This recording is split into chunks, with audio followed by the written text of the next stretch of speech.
Hallelujah. प्रभु की स्तुति हो। सबको जय मसीह की। प्रभु का धन्यवाद करते हैं आज के इस समय के लिए।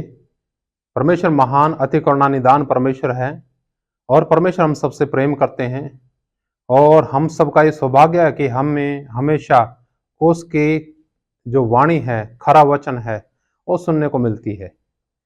प्रियो, आज इस समय हम अपने आप को प्रभु के हाथों में समर्पित करेंगे और बड़ी गंभीरता के साथ, बिल्कुल स्थिर हृदय के साथ हम प्रभु की वाणी सुनेंगे। जब हम बड़ी गंभीरता से विचार करते हैं, सोचते हैं, तब परमेश्वर हमसे बात करते हैं। प्रियो, जब हम प्रभु की वाणी सुनते हैं तो ये वाणी सुनने का मतलब ऐसा नहीं है कि कोई व्यक्ति अपने आप को प्रमोट करता है, अपने आप को बढ़ावा देता है, लेकिन ऐसा नहीं है। हम सिर्फ प्रभु की वाणी सुनते हैं और प्रभु की वाणी का मतलब है परमेश्वर हमसे बात करता है। तो क्यों ना हम बड़ी गंभीरता के साथ आज प्रभु की वाणी सुनेंगे। हम देखने जा रहे हैं प्रियो कि हम पहले कुछ भी ना थे और अब हम क्या हैं, ये देखेंगे हम। आप पूरा वीडियो देखिएगा, परमेश्वर आपको जरूर जरूर आशीष देंगे और अपने मित्रों को भी ये वीडियो आप बांट सकते हैं। आइए हम प्रभु की वाणी में चलेंगे और हम देखेंगे इफिसियों की पत्री और उसका 2 अध्याय और उसका 12 वचन। 12 वचन में लिखा है, तुम लोग उस समय मसीह से अलग और इस्राएल की प्रजा के पद से अलग किए हुए प्रतिज्ञा के वाचाओं के भागी न थे और आशाहीन और जगत में ईश्वर रहित थे। यहां पर लिखा प्रियो कि हम आशाहीन थे और जगत में ईश्वर रहित थे। जब इन दोनों शब्दों को आप बड़े ध्यान से सुनेंगे, गंभीरता से सोचेंगे, तब आपको मालूम पड़ेगा कि परमेश्वर कितना महान है। एक आशाहीन को, निराश व्यक्ति को आशा देने वाला परमेश्वर है। और हमारी आशा इस दुनिया के लिए नहीं है। बेशक इस दुनिया में अनेकों प्रकार की आशाएं लोग रखते हैं, वो रखें, कोई बात नहीं, लेकिन जिसको अनंत आशा नहीं मिली, अनंतकालीन आशा जिसके पास नहीं है, उसके पास कुछ नहीं है। इस दुनिया की बातें, इस दुनिया की आशाएं सब इस दुनिया तक हैं। हाय इस जगत में ही आशा रखने वाले मनुष्य के ऊपर, जो लोग इस दुनिया में ही आशा रखते हैं, वचन कहता उन पर हाय। लेकिन हम वो लोग हैं जो लोग न केवल इस दुनिया में, लेकिन अनंतकालीन आशा प्रभु जी ने हमें दी। हम पता नहीं कहां कहां भटकते थे, क्या करते थे, बहुत से अपने काल्पनिक आराध्य बनाए थे, लेकिन प्रभु जी ने हम पर कृपा करके हमें अपने हाथ से पकड़ के निकाला और फिर स्वयं उसने हमें अपनी संतान होने का अधिकार दिया। अब वो हमारा पिता है। यहां पर लिखा आशाहीन थे और ईश्वर रहित थे, पर अब लिखा है आगे वचन में, 13 वचन में, पर अब मसीह यीशु में तुम जो पहले दूर थे और मसीह के लहू के द्वारा निकट हो गए हो। पहले हम दूर थे, लेकिन मसीह यीशु के लहू के द्वारा परमेश्वर के नजदीक आ गए। प्रभु की स्तुति हो। परमेश्वर का धन्यवाद करते हैं प्रियो। इन वचनों को बड़ी गंभीरता से सोचिएगा, समझिएगा हम थे क्या और अब हम हैं क्या। एक और हम वचन पढ़ेंगे। आइए हम देखते हैं 2 कुरिन्थियों उसका 5 अध्याय और उसका 17 वचन से। अक्सर ये वचन हमने पढ़े हुए हैं, जाने हुए हैं, लेकिन प्रियो कई बार हम चलते फिरते या हमारा ध्यान और कहीं होता है, हम मनन नहीं करते, इसलिए हम उनके गहरे भेदों को नहीं समझ पाते।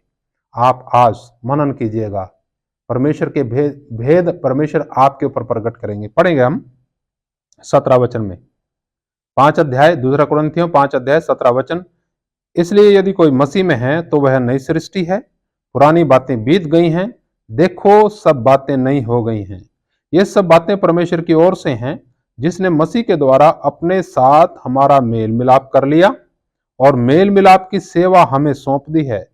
अर्थात परमेश्वर ने मसीह में होकर अपने साथ संसार का मेल मिलाप कर लिया और उनके अपराधों का दोष उन पर नहीं लगाया और उसने मेल मिलाप का वचन हमें सौंप दिया है। इसलिए हम मसीह के राजदूत हैं, मानो परमेश्वर हमारे द्वारा विनती कर रहा है। हम मसीह की ओर से निवेदन करते हैं कि परमेश्वर के साथ मेल मिलाप कर लो। जो पाप से अज्ञात था उसी को उसने हमारे लिए पाप ठहराया कि हम उसमें होकर परमेश्वर की धार्मिकता बन जाएं। प्रभु की स्तुति हो, परमेश्वर का धन्यवाद हो। प्रियो, अद्भुत वचन है ये, इसे मनन के साथ पढ़िएगा। परमेश्वर जरूर जरूर जरूर आपको आशीष देने जा रहे हैं, लेकिन हमें अपना हृदय उस आशीष के लिए तैयार करना है। लिखा, यदि कोई मसीह में है वो एक नई सृष्टि है। दो प्रकार की सृष्टि है इस दुनिया के अंदर। एक तो जिसमें हम रह रहे हैं, लेकिन एक वो सृष्टि जो अदृश्य है पर अपने गुणों के द्वारा प्रकट है। एक सृष्टि है नाश होने के लिए, एक सृष्टि बचाए हुए लोगों की है जो अनंत काल तक परमेश्वर के साथ विश्राम करेंगे।